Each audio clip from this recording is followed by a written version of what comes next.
GST system को लेकर अब तक का सबसे बड़ा बदलाव किया गया है। जी हाँ, जीएसटी काउंसिल की 56वीं बैठक में ऐसा फैसला लिया गया है जिससे टैक्स भरना होगा अब और भी आसान।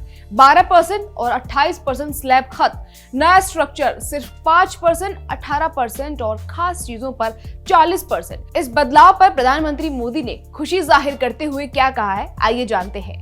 नमस्कार, मैं खुशी चौधरी और आप देख रहे हैं एबीपी लाइव। जीएसटी को लेकर प्रधानमंत्री नरेंद्र मोदी ने कहा कि स्वतंत्रता दिवस भाषण के दौरान उन्होंने जीएसटी में अगले स्तर के सुधारों की बात कही थी। उन्होंने कहा कि केंद्र सरकार ने जीएसटी दरों में कटौती और प्रक्रियात्मक सुधार का विस्तृत प्रस्ताव तैयार किया था, जिसका मकसद आम लोगों की जिंदगी आसान बनाना और अर्थव्यवस्था को मजबूत करना है। पीएम मोदी ने आगे कहा कि यूनियन और राज्यों से बनी जीएसटी काउंसिल ने मिलकर इस प्रस्ताव को मंजूरी दी है।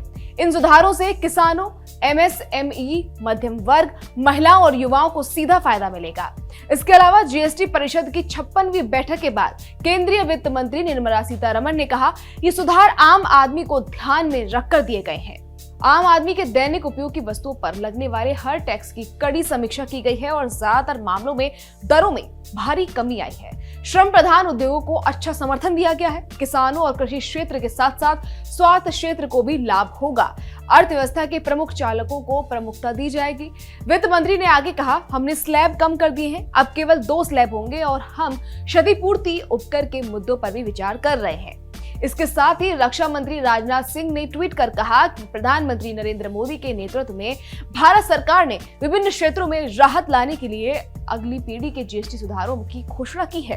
कई महत्वपूर्ण वस्तुओं पर कर की दरें कम होने से ये सुधार जीवन को आसान बनाएगा, व्यापार करने में आसानी को और मजबूत करेगा, छोटे व्यवसायों को सशक्त बनाएगा और आत्मनिर्भर भारत के तहत भारत की आत्मनिर्भरता को बढ़ावा देगा। मैं इस साहसिक निर्णय के लिए प्रधानमंत्री मोदी और वित्त मंत्री श्रीमती निर्मला सीतारमण को धन्यवाद देता हूं। तो कुल मिलाकर जीएसटी में किया गया ये बड़ा बदलाव न सिर्फ टैक्स सिस्टम को और सरल बनाएगा, बल्कि आम लोगों की जेब पर भी सीधा असर डालेगा। किसानों से लेकर मध्यम वर्ग तक और छोटे व्यापारियों से लेकर महिलाओं और युवाओं तक हर वर्ग को इससे फायदा मिलने वाला है। अब आप इस पर क्या कहेंगे, जरूर बताएगा।